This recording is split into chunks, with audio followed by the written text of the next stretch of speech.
ज्यादा सीधे मत बनो क्योंकि सीधे पेड़ जल्दी काट लिए जाते हैं।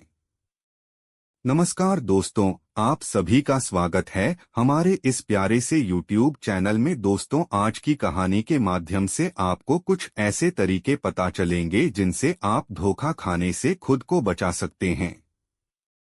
भावनात्मक रूप से कमजोर आदमी का लोग हमेशा फायदा उठाते रहते हैं। हम सबने देखा होगा अपने आसपास जो भी इंसान नर्म दिल का हो यानी कि भावनात्मक रूप से करुणावान होता है, वह अपनी करुणा बस दूसरों की सहायता तो कर देता है, लेकिन बदले में उसे हमेशा धोखा ही धोखा मिलता है। तो क्या एक इंसान को भावनात्मक नहीं होना चाहिए?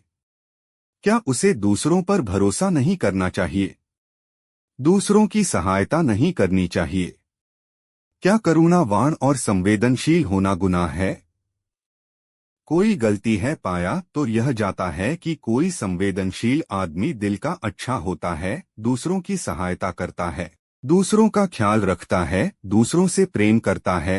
प्रेम भी तो एक संवेदना ही है, वह भी तो एक भावना का रूप है। तो क्या प्रेम करना भी गलत हो जाता है? और यह तो आप सबको पता होगा कि प्रेम तो आध्यात्मिक साधना का एक बहुत महत्वपूर्ण कदम। तो किस प्रकार एक इंसान समाज में संवेदनशील, करुणावान और दयालु यानी कि एक अच्छा आदमी बनकर रह सकता है, ताकि लोग उसका फायदा भी न उठा पाए और वह अपने मन की अच्छाई, अपने मन की कोमलता, करुणा सब कुछ बरकरार भी रख सके। एक बार एक युवा लड़का जंगल के थपेड़ों पर मुक्के मार रहा था। वह बड़े जोर जोर से मुक्के मार रहा था। वह अपने मन का गुस्सा निकालने की कोशिश कर रहा था। शायद उसको किसी ने धोखा दिया था या फिर उसके साथ बहुत बुरा हुआ था, जिससे वह बहुत ज्यादा परेशान था। उसे कहीं भी शांति नहीं मिल रही थी। वह लगातार उस पेड़ पर मुक्का मार रहा था, जिससे उसकी उंगलियां लहूलुहान हो चुकी थी। उसी जंगल में शीतल पानी का झरना था। वहां पर एक बिच्छू रोज संध्या समय स्नान करने आया करते थे। यह उनका नृत्य का नियम था।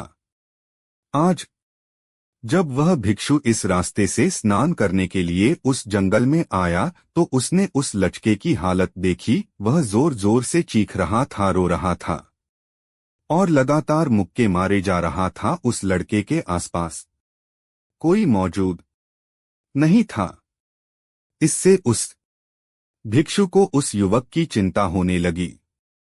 उसने सोचा कि कहीं मैं इसे ऐसे ही छोड़ दूं और कहीं यह आत्महत्या कर ले। तो ऐसे विचार आने के बाद भी वह कुछ नहीं बोला और लगातार उस युवक की तरफ देखा जा रहा था। बिच्छू एकदम चुपचाप खड़ा था। उसने युवक से कुछ नहीं बोला, नहीं कहा, बस वह उसको लगातार देखता रहा। कुछ देर तक तो उस युवक ने उस बिच्छू को नजरअंदाज किया, लेकिन कुछ देर बाद उसे अजीब सा लगने लगा। उसने सोचा, ना तो यह मुझे रोक रहा है और ना ही कुछ कह रहा है, यह तो बस मुझे देखे जा रहा है। इसका क्या मतलब है? बड़ा अजीब आदमी है। ऐसे ही विचार उस लड़के के मन में उठने लगे थे। जब कुछ देर बाद भी वह बिच्छू कुछ नहीं बोला तो लड़के ने अचानक से उससे पूछा कि महाशय, आप अपने रास्ते क्यों नहीं चले जाते? आपको क्या मतलब? आप खड़े हुए मुझे देख क्यों रहे हैं? बिच्छू ने बड़े शांत स्वर में कहा कि मैं तुम्हें रोक नहीं रहा हूं, तुमसे कुछ कह नहीं रहा हूं, तो मुझसे तुम्हें क्या परेशानी है?